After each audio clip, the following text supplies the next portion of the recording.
नमस्कार, खरी खरी में आपका स्वागत है। मैं हूं मृगेंद्र सिंह। आज हम दतिया उपचुनाव को लेकर चर्चा करेंगे और ये चर्चा बहुत महत्वपूर्ण इसलिए है कि क्या दतिया के वर्तमान एसपी और कलेक्टर उपचुनाव करा पाएंगे, क्योंकि उपचुनाव को लेकर जिस तरह से पूरे देश की नज़र लगी हुई है और साथ ही जो घटनाक्रम हुआ उससे ऐसा लगता नहीं कि दतिया का चुनाव इतना शांतिपूर्ण ढंग से होगा। पता नहीं चुनाव आयोग क्यों इन कलेक्टर एसपी पर मेहरबान है। तो ये बताइए, जिस दिन घटना हुई 10 जुलाई की बात कर रहे हैं, जिस दिन भारतीय जनता पार्टी ने अपना उम्मीदवार घोषित किया, पूर्व गृह मंत्री तथा भाजपा के दिग्गज नेता डॉक्टर नरोत्तम मिश्रा के स्थान पर संघ से जुड़े आशुतोष तिवारी को जब टिकट दिया, उसी दिन से यह साफ हो गया था कि विवाद होगा, क्योंकि नरोत्तम मिश्रा के हजारों समर्थक हैं। लेकिन लगता है कि जिले के कलेक्टर या एसपी ने मामले को गंभीरता से नहीं लिया। जो इतना बड़ा घटनाक्रम हो गया, वजह आदर्श आचार संहिता लागू है, पूरे शहर में फोर्स है, उसके बावजूद भी शहर में तोड़ फोड़ हुई, चक्का जाम हुआ, आंसू गैस के गोले छोड़े गए, बिल्कुल अराजकता का माहौल हो गया था। आम लोग तो बिल्कुल घरों में दुबक गए थे। ऐसा लग रहा था जैसे अराजक स्थिति बन गई हो दतिया शहर में। मुझे लगता है बहुत शायद ही कभी दतिया में ऐसा देखने को मिला हो कि इतने लोग एक साथ सड़कों पर उतर आए। हजारों लोग थे सड़कों पर उतर आए। यहाँ चक्का जाम कर दिया। नेशनल हाईवे 44 ग्वालियर और झांसी मार्ग लगभग 8 से 9 घंटे बंद रहा। 20 किलोमीटर लंबी लाइन लगी थी, लेकिन प्रशासन चुप था। क्या ये एसपी कलेक्टर, हम बात कर रहे हैं वहाँ के कलेक्टर स्वप्निल बांधखेड़े और एसपी मयूर खंडेलवाल की, क्या वो शांतिपूर्ण ढंग से चुनाव कराएंगे? क्या चुनाव आयोग को इन पर अभी भरोसा है? बताया जाता है कि चुनाव आयोग कलेक्टर और एसपी की कार्यप्रणाली से बहुत नाराज है। नाराज तो ठीक है, लेकिन अभी तक कोई कार्रवाई नहीं की, अभी तक कोई जवाब तलब भी नहीं किया कि इतना बड़ा घटनाक्रम हो गया है, अब जिसमें पुलिस को लाठीचार्ज करना पड़ा हो, तोड़फोड़ हुई, पत्थरबाजी हुई, एसपी एडिशनल एसपी सहित आधा दर्जन से अधिक पुलिसकर्मी घायल हुए, फिर भी एसपी कलेक्टर पर कोई कार्रवाई नहीं हुई। क्या ये लोग शांतिपूर्ण ढंग से चुनाव करा पाएंगे? यह एक बड़ा सवाल है। यह सवाल एक और गंभीर तब हो जाता है जब आज प्रदेश के पूर्व गृह मंत्री डॉक्टर नरोत्तम मिश्रा ने एसपी पर खुल के आरोप लगाए और उन्होंने यहाँ तक कहा कि वो कोई दोस्ती और दुश्मनी दोनों याद रखते हैं। उनका इशारा थे एसपी मयूर खंडेलवाल की तरह कि जो उन्होंने घटनाक्रम हुआ, उन्होंने कहा कि आपने कार्यकर्ताओं को क्यों इस तरह पिटाई की, अगर स्थितियां खराब हो रही तो आप क्यों सो रहे थे, क्या कर रहे थे। मतलब एक तरह से एसपी को उन्होंने धमकाया है कि आप 3 तारीख तक प्रतीक्षा कर लीजिए, मतलब 3 को चुनाव परिणाम आ जाएगा, उसके बाद फिर देखा जाएगा।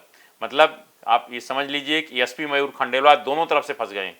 एक तरफ चुनाव आयोग, दूसरी तरफ पूर्व गृह मंत्री की नाराजगी।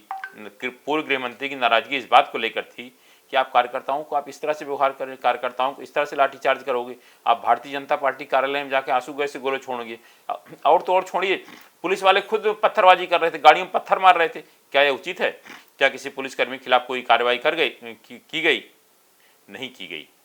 जबकि आदर्श चुनाव आचार संहिता लगी है, दोनों अधिकारी इस समय चुनाव आयोग के अधीन है, मतलब चुनाव आयोग उनके खिलाफ कार्रवाई कर। मुझे लगता है कि अगर आदर्श आचार चुनाव संहिता नहीं होती तो दतिया एसपी कलेक्टर अब तक बदल गए होते। जिस तरह घटनाक्रम हुआ और लॉ एंड ऑर्डर बिगड़ा है दतिया का, अभी शांति बनाने में बहुत टाइम लगेगा। लोग प्रयास कर रहे हैं कि किसी तरह शांति हो जाए। अब नरोत्तम मिश्रा खुद मैदान में आ गए हैं एसपी के खिलाफ, तो मुझे लगता नहीं कि अब ज़्यादा दिन एसपी वहाँ रहेंगे। ठीक है, 30 को मतगणना है, 3 को चुनाव परिणाम, उसके बाद क्या होगा नहीं कहा जा सकता। लेकिन एक युवा आईपीएस अधिकारी ने जिस तरह से रोल प्ले किया, मुझे लगता है कि बहुत अच्छा रोल नहीं था। आप भाई जिले के आप एसपी कलेक्टर हो, कोई घटना नहीं होनी चाहिए, वो भी इतनी बड़ी घटना हो गई और आप हाथ पर हाथ धरे बैठे रहे। और जब स्थिति नियंत्रण से बाहर हुई तो आंसू गैस छोड़े, लाठीचार्ज किया। कई भाजपा कार्यकर्ताओं के खिलाफ प्रकरण दर्ज हुए। कुछ लोग अभी लगातार भारतीय जनता पार्टी के नेताओं से मिल रहे हैं, बता रहे हैं किस तरह आंसू गैस से गोले छोड़े गए, किसी के सिर में चोट आई है, किसी के पत्थर लगा, किसी के हाथ पैर टूट गए। अभी भी लोग आ रहे हैं। जब भी चुनाव प्रचार के लिए जाते हैं तो देखने को मिलता है। मुझे लगता है कि एसपी और कलेक्टर दतिया जिले की स्थिति को समझने में सफल नहीं हो पाए, जिसके कारण स्थिति बिगड़ी है। तो निश्चित रूप से उन पे जो जिम्मेदारी थी उसका उन्होंने निर्वहन नहीं किया। तो क्या ऐसे कलेक्टर एसपी पर चुनाव आयोग कार्रवाई करेगा या इनको केवल चेतावनी देकर छोड़ देगा? अभी तक कुछ चेतावनी भी नहीं दी, लेकिन बताया जाता है कि चुनाव आयोग ने अपनी नाराजगी से यहाँ के आयोग को, मध्य प्रदेश के आयोग चुनाव आयोग को अवगत करा दिया है कि कलेक्टर एसपी को आप बता दीजिए कि आप सही ढंग से काम करें। अब देखना आगे क्या होता है, नहीं कह सकता, लेकिन जिस तरह से आज चुनावी सभाओं में डॉक्टर नरोत्तम मिश्रा ने कहा है, उससे ऐसा लगता है कि अभी भी सब कुछ वहाँ ठीक नहीं है। जिस तरह से उन्होंने एसपी पर हमले किए हैं और उसके बाद उन्होंने टिकट के कटने को लेकर भी जो बात कही, जरा सुनिए डॉक्टर नरोत्तम मिश्रा ने कहा, क्या कहा अपने अलग अलग जगह स्थानों पर। सुन लीजिए क्या कहा। मैं आपको उनके जो भी हैं आपको सुना रहा हूँ क्या कहा डॉक्टर नरोत्तम मिश्रा ने। मैं दोस्ती और दुश्मनी दोनों याद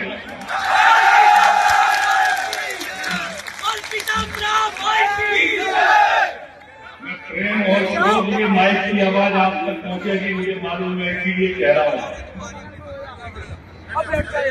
निर्दोष कार्यकर्ताओं पर तीर लगाना, निर्दोष लोगों को पीछना बर्दाश्त नहीं है, किसी की कीमत से नहीं है। और कार्यकर्ता बंधु 3 तारीख तक हम समाज इंतजार कर रहे हैं। बोले दादा के आंसू का एक एक बदला भाजपा से लेके कैसे होगा? बदला लेना है कांग्रेस से कह रहे हो, भाजपा से बदला लेना है, पुलिस प्रशासन से कह रहे हो, आज तो क्या क्या थीम थी दिमाग के अंदर? ये आना चाहिए ना कि हमें बदला किससे लेना है। आज तो उसने टिकट काट लिया, आज तो उसकी क्षमता है टिकट काटने की। भाई टिकट काटने वाले कोई और है, वहां तक तुम्हारी क्षमता नहीं है जाने की। ठीक बात है कि नहीं? वहां हमें बात करनी है, वो हम करेंगे, तुम जानते हो कि हम नहीं ठहरेंगे, हम करेंगे।